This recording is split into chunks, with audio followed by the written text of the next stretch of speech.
요한복음 18장 19절에서 27절입니다. 대제사장은 예수께 그의 제자들과 그의 가르침에 관하여 물었다. 예수께서 대답하셨다. 나는 드러내놓고 세상에 말하였소. 나는 언제나 모든 유대 사람이 모이는 회당과 성전에서 가르쳤으며 아무것도 숨어서 말한 것이 없어. 그런데 어찌하여 나에게 묻소? 내가 무슨 말을 하였는지를 들은 사람들에게 물어보시오. 내가 말한 것을 그들이 알고 있어. 예수께서 이렇게 말씀하시니 경비병 한 사람이 곁에 서 있다가 대제사장에게 그게 무슨 대답이냐 하면서 손바닥으로 예수를 때렸다. 예수께서 그 사람에게 말씀하셨다. 내가 한 말에 잘못이 있으면 잘못되었다는 증거를 대시오. 그러나 내가 한 말이 옳다면 어찌하여 나를 때리시오. 안나스는 예수를 묶은 그대로 대제사장 가야바에게로 보냈다. 시몬 베드로는 서서 불을 쬐고 있었다. 사람들이 그에게 물었다. 당신도 그의 제자 가운데 한 사람이지요?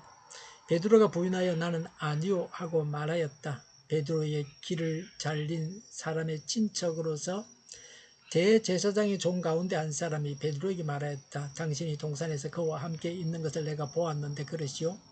베드로가 다시 부인하였다. 그러자 곧 닭이 울었다. 아멘. 갈릴레오가 지동설을 주장하다 교회 재판을 받았습니다. 이전에는 지구는 움직이지 않고 하늘이 움직인다고 했습니다.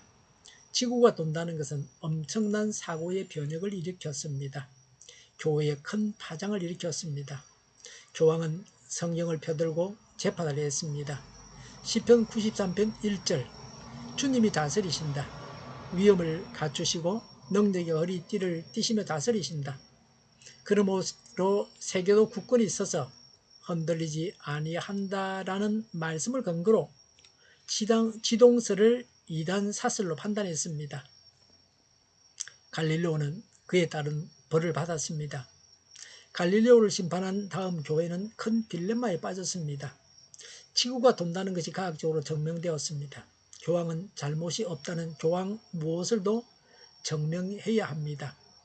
교황이 고민하고 있을 때 어느 추기경의 제안으로 이렇게 발표합니다. 이제부터 지구는 돌아도 괜찮다는 허락을 교황으로부터 받았다. 그리고 모든 문제를 종결했습니다. 순엉터리 재판입니다. 물론 이후에 천주교회는 잘못을 인정하기도 하고 또 구구절절 변명을 갖다 붙이기도 했습니다. 최근에 그런 기록을 봤습니다. 예수님께서 받으신 재판도 그런 순엉터리 재판이었습니다. 예수님께서 받으신 재판에 대해서 말씀합니다. 19절에 대제사장이 예수님의 제자와 예수님의 가르침에 대해 물었습니다. 왜 추종자를 모았으며 어떤 모의를 했느냐고 물었습니다. 20절에 예수님께서 대답하시기를 예수님은 드러내놓고 말씀하셨고 예수님은 모든 유대인이 모이는 회당과 성전에서 가르치셨고 아무것도 숨어서 말한 것은 없다고 하셨습니다. 21절에 어찌하여 예수님께 묻느냐 들은 사람에게 물어보라. 예수님께서 말씀하신 것을 들은 사람들이 다 알고 있다고 하셨습니다. 적법한 절차에 따라서 정인을 불러오라는 것입니다. 재판에는 정당한 고소자의 정언과 변호하는 정인이 있어야 합니다. 당시의 연행은 불법적인 것이었다는 것을 말씀하고 있습니다. 예수님은 공개적으로 떳떳하게 가르치셨습니다.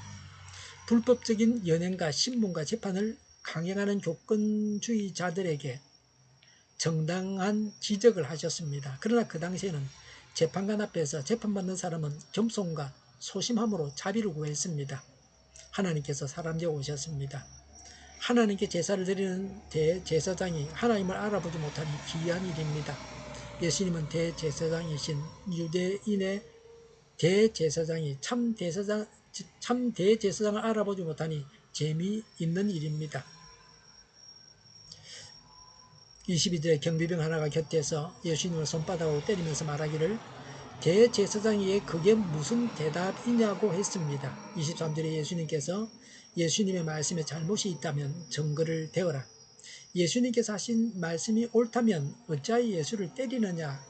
24절에 안나스는 예수님을 묶은 채로 대제사장 가야바에게 보냈습니다. 사람이 하나님을 재판하는 것입니다. 가짜가 진짜를 재판하는 것입니다. 죄인이 의인을 재판하는 것입니다. 재판을 집행하는 자들이 불법으로 재판하고 있습니다. 재판받으시는 예수님은 정당하십니다. 마땅한 증거도 없이 헛된 권세를 세우려고 참 권세자이신 예수님을 쳤습니다. 세상에서 제일로 엉터리 재판이었습니다. 식견이 있는 사람이 볼 때는 코미디 같은 재판입니다. 마지막 하나님의 심판대에서 재판관과 피고가 바뀔 것입니다. 이 세상 재판이 끝나고 하나님의 재판이 시작됩니다. 우리는 하나님의 재판을 두려워해야 합니다. 하나님을 믿는 우리가 하나님의 심판을 두려워해야 합니다. 예수님을 부인하는 베드로에 대해서 기록하고 있습니다. 25절에 불을 쬐고 있던 베드로에게 당신도 그 제자 가운데 한 사람이지요? 라고 말하니까 베드로가 나는 아니요 라고 했습니다. 26절에 베드로에게 길을 잘린 말고의 친척이요? 대제사장의 종 중 하나가 베드로에게 당신이 동산에서 그와 함께 있는 것을 내가 보았는데 그러시오? 27절에 베드로가 다시 부인하였다. 그러자 곧 닭이 울었다고 했습니다. 베드로의 연약과 미숙이 예수님을 부인하는 것으로 나타났습니다. 베드로는 자신을 알지 못하고 과대평가했습니다. 우리도 자신이 지금 처지가 어떠한지를 알아야 합니다. 미숙하고 연약한 것을 인정할 수 있어야 합니다. 남의 오류, 실수, 연약, 미숙은 쉽게 파악이 되지만 나의 부족은 알기 어렵습니다.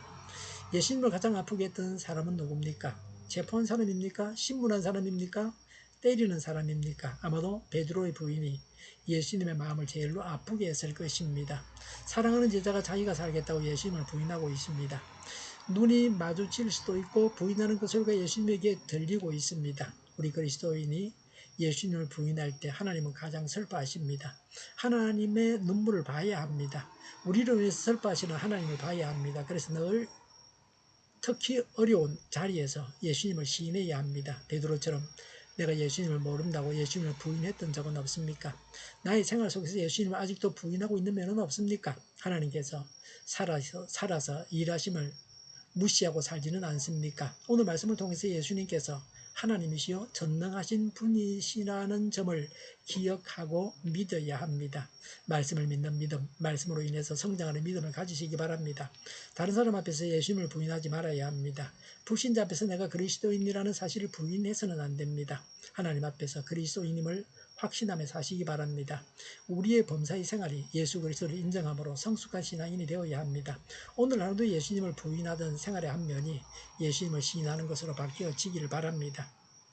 하늘 재판을 바라보면서 이 세상에서 어렵게 살아야 합니다. 이 세상에서 악한 재판이 행해진다고 해서 우리 그리스도인까지 악하게 살아서는 안 됩니다. 우리가 예수님을 부인함으로 예수님은 지금도 두 눈에 눈물이 걸성하십니다.